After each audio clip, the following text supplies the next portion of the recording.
Muy buenos días, tengan todos ustedes.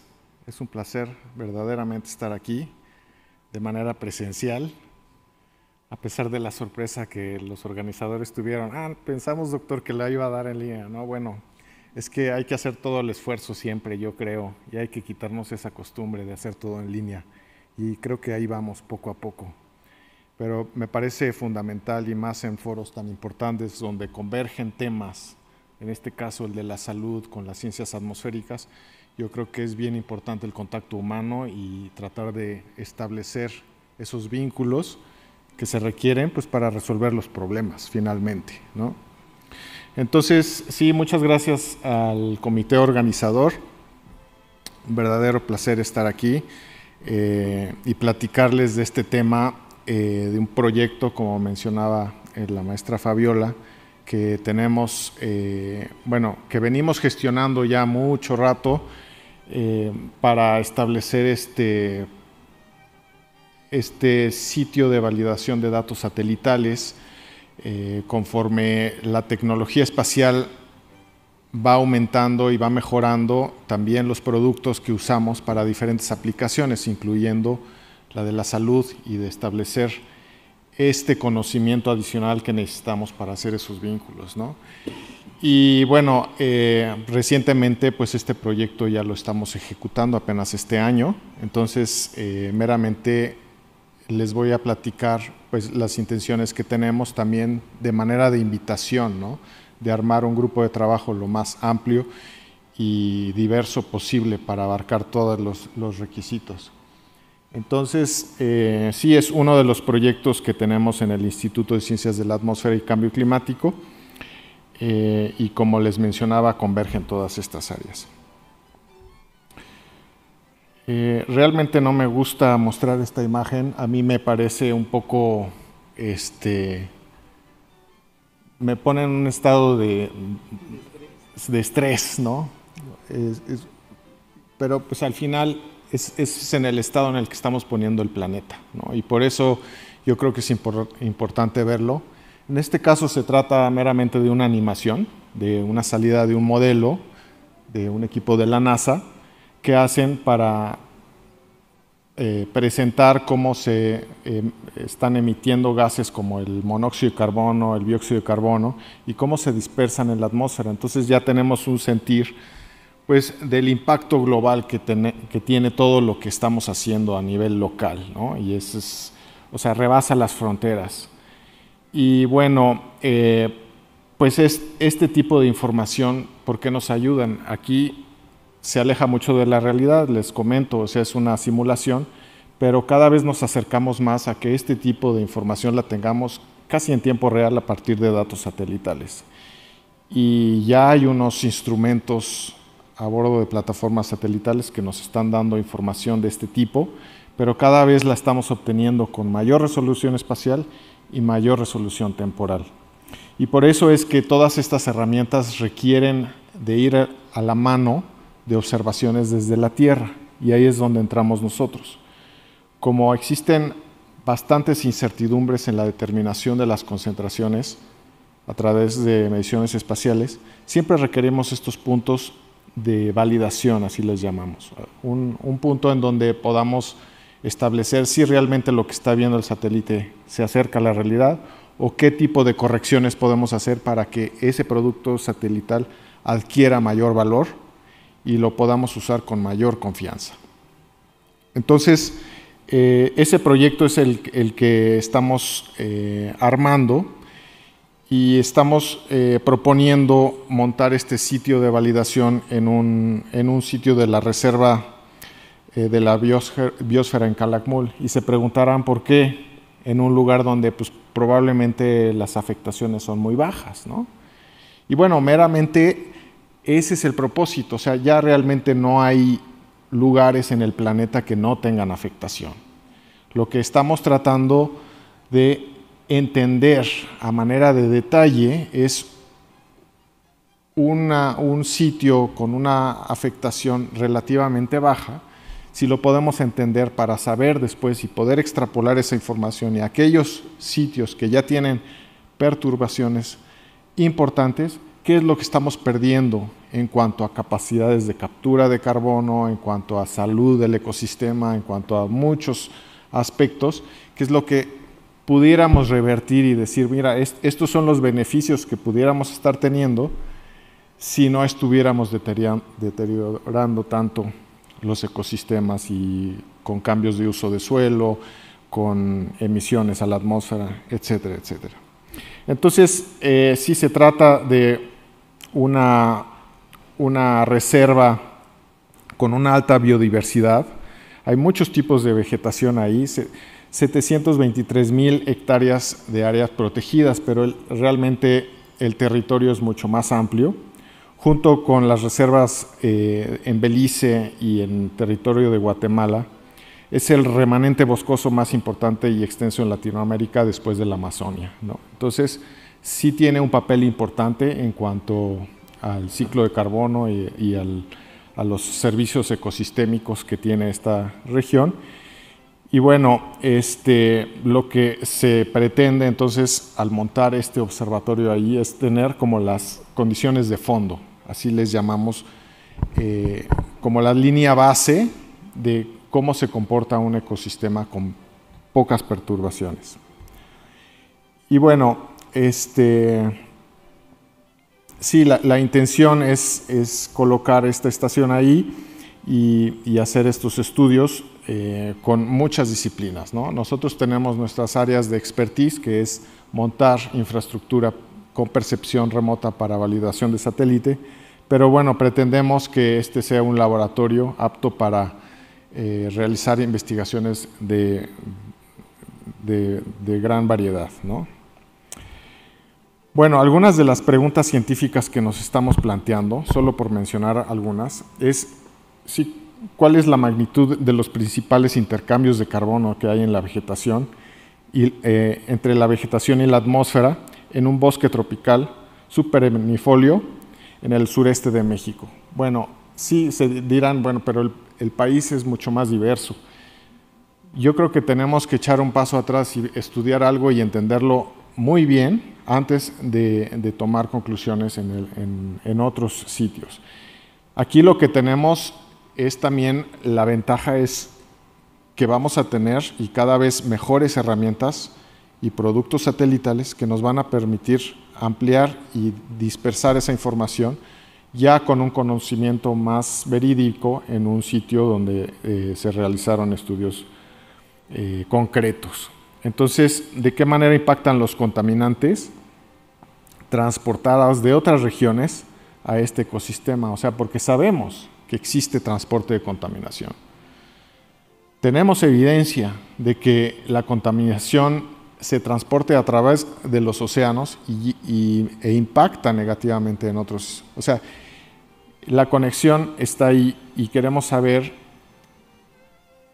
qué magnitud tienen esos impactos sobre un ecosistema relativamente sano y qué papel juegan los incendios naturales. O sea, el centro de América y la península de Yucatán son regiones donde los incendios, tanto naturales como por quemas agrícolas, tienen impacto muy negativo en la región. Y eso no es algo meramente de México. O sea, y nada más tenemos que escuchar las noticias para saber la gran problemática que existe alrededor de los incendios y que se salen de control en California, en Alaska, en Europa, en Indonesia. O sea, es para donde vean los incendios a causa de un montón de razones, incluyendo el aumento de la temperatura y la persistencia de sequías, de periodos de sequía, pues están teniendo efectos muy nocivos. ¿Y qué efecto tienen en los eventos extremos? O sea, también tormentas, huracanes y demás, en esos balances,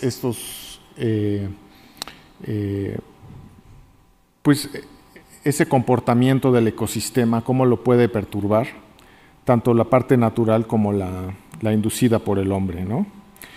Y es posible destacar y cuantificar el impacto del calentamiento global en estos ciclos biogeoquímicos. Eso es también algo que nos interesa mucho. ¿Y de qué manera, no? Repito, uno de los objetivos es como extrapolar esta información a regiones que ya han sido perturbadas y que tal vez podemos restaurar y decir, miren, estos son los beneficios que podríamos tener, ¿no? Pero sí necesitamos esa línea base.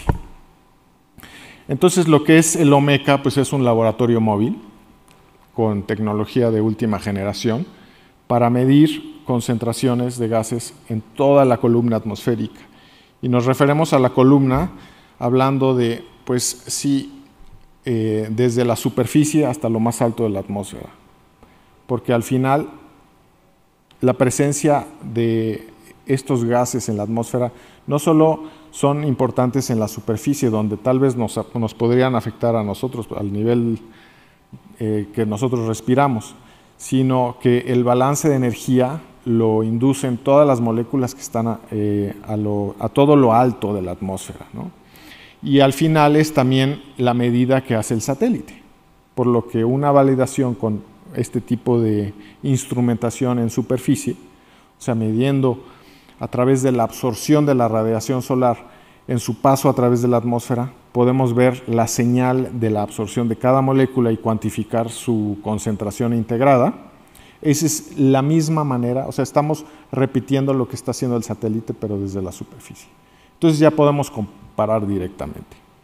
Pero a la vez estamos proponiendo instalar instrumentos que miden estos gases en la superficie y también colocar torres de flujo para saber el balance energético que hay entre el suelo, la vegetación y la atmósfera, y entonces tener una idea muy precisa de lo que está ocurriendo de manera local. Incluir también estudios de suelo, de propiedades de suelo, porque los suelos participan de manera muy importante en estos ciclos biogeoquímicos, al igual que la vegetación, o sea, hay que estudiar muy bien qué tipo de vegetación, cobertura vegetal, etcétera, etcétera. Incluir también análisis de depósito atmosférico, esto es como tomas de muestra de lluvia y analizar la composición química del agua, porque con eso nosotros podemos saber de dónde fueron transportadas esas masas de aire e impactaron en lo que finalmente se absorbe en los suelos del ecosistema. Entonces, como podrán ver, es algo muy complejo, pero que nos va a dar de mucha información para poder entender realmente lo que está pasando en el lugar. Y bueno, tenemos experiencia previa, o sea, no estamos iniciándonos en el tema. Hemos estudiado a gran detalle lo que es los cambios en la composición atmosférica en otros sitios, por ejemplo, en el Parque Nacional del Iztaccíhuatl-Popocatépetl, tenemos montada una estación que ven abajo a la derecha, también con tecnología muy similar, o sea, tenemos un sistema de espejos colocado para seguir el movimiento del Sol, bajamos la luz solar, la analizamos espectroscópicamente y determinamos todos esos parámetros que les mencioné, que queremos hacer también en la península de Yucatán. Ahora, esta estación tiene un propósito completamente diferente, que es estudiar la salud de la atmósfera alta, la estratosfera, la química del ozono estratosférico, y pertenece a una red internacional en la que se va llevando la vigilancia de la salud de la estratosfera, que también ha sido un tema en décadas pasadas de gran relevancia por los impactos que hubiera tenido en caso de que la humanidad no se pusiera de acuerdo para resolver el problema de los compuestos que deterioran la capa de ozono, que finalmente ya está en proceso de recuperación. Y bueno, es gracias a los acuerdos internacionales que se han dado en esta dirección. Es algo que nos ha faltado en este otro tema del cambio climático, no han llegado esos acuerdos, pero pensamos que entre más participemos en proyectos de esta naturaleza, dando información real, podemos convencer a las autoridades de hacer este tipo de tomar este tipo de decisiones. Aquí nada más muestro la infraestructura que está metida aquí adentro, siguiendo todos los estándares internacionales para contribuir con la evolución de la concentración de CO2, que es algo muy importante y que antes de esto no se había hecho en México, pues contamos con esta instrumentación para contribuir a estas redes internacionales, y eso es algo que también pretendemos hacer en la península de Yucatán. Aquí hay unos ejemplos, ya datos medidos en México con la tendencia y variabilidad estacional del dióxido de carbono medido en diferentes puntos aquí en el centro de México, y cómo esto complementa la información satelital. Satélites que ya hemos tenido durante varios años, ¿no? Y que nos permiten hacer comparaciones y ver aquí la evolución también, la concentración representada en diferentes colores, cómo sí ha venido cambiando a lo largo del tiempo y que es motivo de alerta, ¿no? También hemos instrumentado varios sitios en la Ciudad de México, un poco tratando de reconocer la importancia de las grandes ciudades en la contribución de gases de efecto invernadero. O sea, sí sabemos que esto es un problema global, pero cada vez hay que entender que hay más gente viviendo en ciudades y que una gran parte de las emisiones provienen de las grandes ciudades. Entonces, si queremos tomar medidas para reducir esas emisiones de gases de efecto invernadero, tenemos que entender bien cuáles son las actividades más importantes que están arrojando CO2 a la atmósfera y así poder tener injerencia en cuáles son las actividades, cuáles son las acciones más recomendadas para hacer estas reducciones y tener un impacto significativo. Yo lo veo así como que estamos frente a un monstruo, ¿no? Y uno no puede atacar el monstruo directamente, hay que ver cuáles son las partes que pudiéramos ir atacando para tener los beneficios más a cercano y mediano plazo, ¿no? Porque el monstruo ahí está, ¿no? Y aunque reduzcamos aquí, pues es un problema global, pero hay que saber cuáles son las actividades más importantes para atacar esas primero, ¿no? Y cuáles son los beneficios más inmediatos. Entonces, como ven, la tecnología propuesta para el estudio de este observatorio en la península de Yucatán ya la hemos implementado en este tipo de ambientes urbanos con resultados muy concretos, o sea, también comparado, por ejemplo, en una estación que está fuera de la Ciudad de México, aquí, les mencionaba, encima de la montaña tenemos este observatorio, solamente a 60 kilómetros de distancia de la Ciudad de México.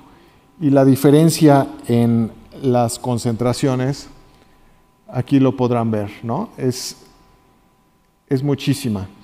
O sea, tenemos grandes concentraciones de CO2 dentro de la Ciudad de México, como es de esperarse, pero lo importante es de ver aquí la escala y la gran variabilidad que hay en las concentraciones de CO2, comparado con las concentraciones de fondo que vemos a solo 60 kilómetros de distancia. La tendencia, o sea, las partes por millón que vamos aumentando por año, ahí no hay nada que hacer a nivel local, sí a nivel global, porque al final esto lo dicta la tendencia global. Pero lo que sí podemos es hacer como un zoom y ver las actividades aquí de lo que está pasando en la Ciudad de México. Y aquí también lo ven, ¿no? Ese es un promedio diario de cómo aumenta la concentración en la mañana debido a todas las actividades de tráfico, etcétera, etcétera.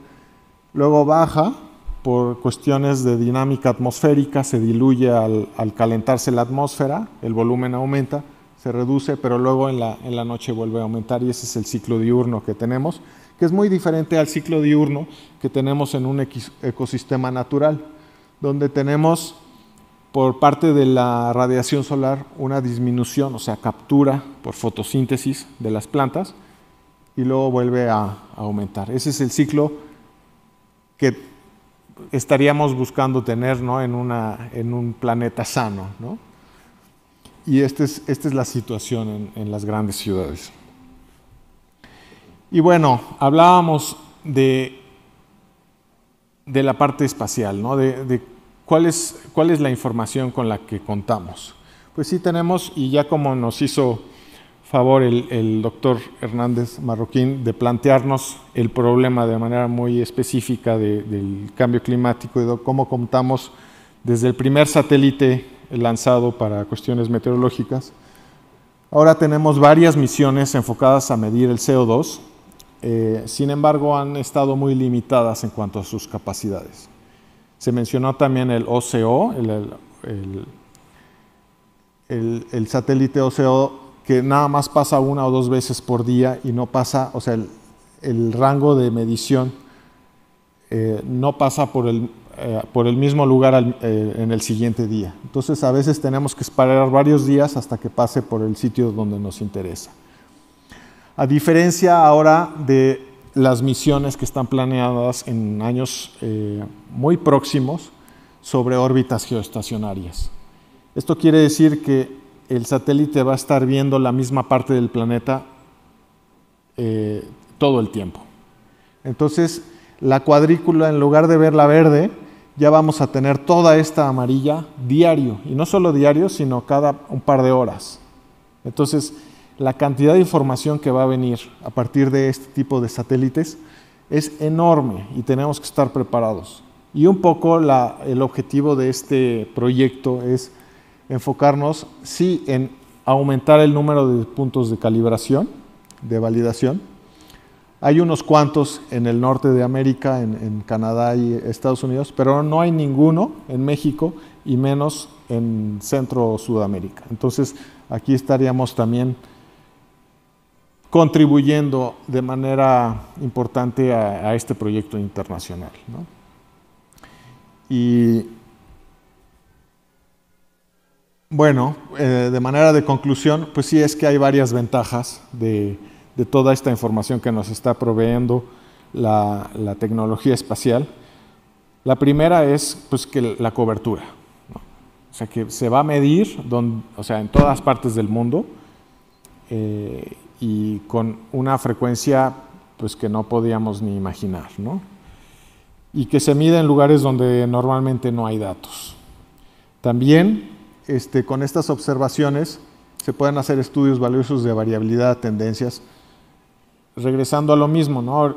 Yo lo comenté a modo muy local, ¿no? De la Ciudad de México, pero si tenemos el panorama global, también podemos ver cuál es la tendencia en los diferentes continentes con las diferentes medidas que están tomando. O sea, si en Asia realmente están haciendo esfuerzos o no. O sea, el satélite va a pasar por todas partes del mundo y podemos hacer una comparación directa y saber si en Europa o en el norte de América está tomando efecto las medidas que están haciendo.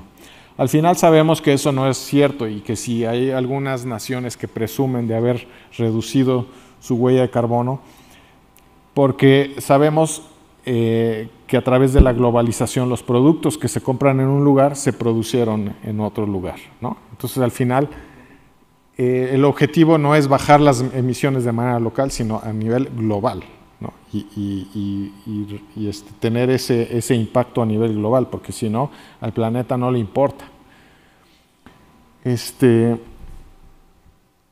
Sí, identificar esos puntos de emisión más importantes. Ya han habido estudios muy específicos y con un impacto muy importante que desde estudios satelitales detecta, pues es que aquí hay una fuente que no ha sido reportada, ¿no? Y esa vigilancia ya la tenemos y cada vez va a ser mejor. Y bueno, los retos a los que nos enfrentamos, pues sí que son para obtener de la medición al producto, pues son procedimientos muy sofisticados en donde hemos avanzado mucho para ir mejorando esos productos. Claro, las misiones satelitales son muy costosas, o sea, no podemos, o sea, tenemos que pensar en proyectos grandes, multinacionales, para poderlos llevar a cabo. Les hablaba de las grandes incertidumbres, o sea, no es lo mismo tener una medición satelital que ir a un lugar a medir. No podemos decir, bueno, ya vienen los satélites, ya no tenemos responsabilidad de ir a hacer mediciones. No, al contrario, tenemos mayor obligación de ver si lo que el satélite está reportando es algo que podamos creer y confiar, ¿no? Y pues sí, existen grandes huecos de periodicidad y, por ejemplo, si está muy nublado, el satélite no va a ver nada. Entonces, por eso es que es importante que las agencias de gobierno entiendan que los programas de medición en superficie son muy importantes y deben de continuar. Y que es necesario tener esta información. En la parte de salud, y creo que no se ha hablado hasta ahora mucho de esto, pero hay un parámetro que es la densidad óptica del aerosol, que es un parámetro que se mide desde el satélite, que nos dice cuánta luz se está atenuando a diferentes longitudes de onda por presencia de aerosoles. Y el aerosol finalmente se puede convertir a medida de partícula fina, de cantidad de partículas. Un parámetro que normalmente se reporta como PM2.5, que quiere decir la material particulado menor a 2.5 micrómetros, que son las que realmente tienen un efecto importante en la salud.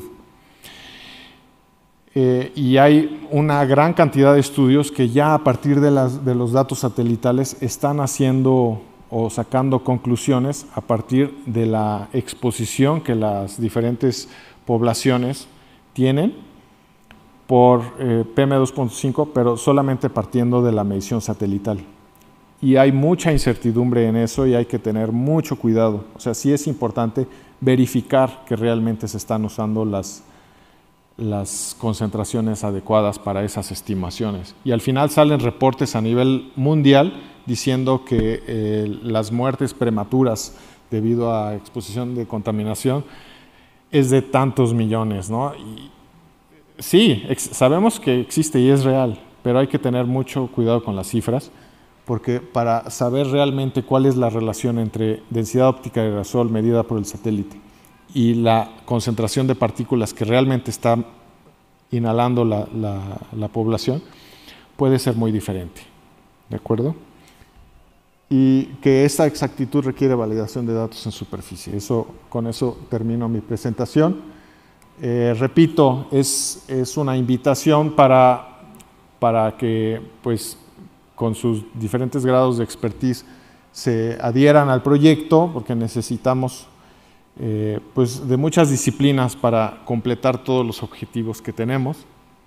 Aquí menciono varios de los colaboradores que tenemos ya, pero pues son listas que tienden a crecer, ¿no? En los próximos años, o sea, estamos en una etapa inicial de armar la infraestructura en el sitio.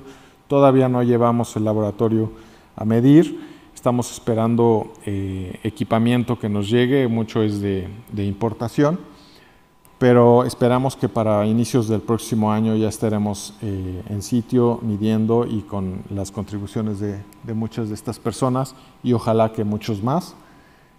Pues sí, un agradecimiento especial a la Agencia Espacial Mexicana por su confianza y apoyo de este proyecto, igual que al Instituto Nacional de Ecología y Cambio Climático, que han dado los fondos para esta primera etapa del proyecto.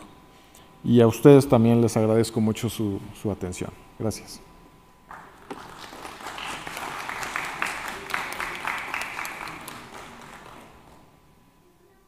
¿Sí?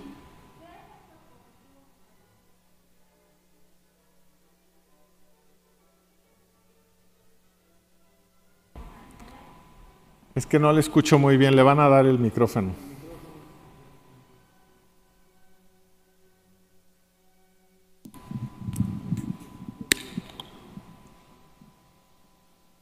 Sí, le preguntaba sobre los efectos de la creación de lluvia artificial que están haciendo los chinos actualmente.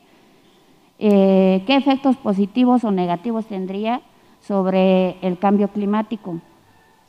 ¿Efectos de qué me dijo, perdón, de la lluvia? De la lluvia artificial que están haciendo los chinos. Ah, la lluvia artificial.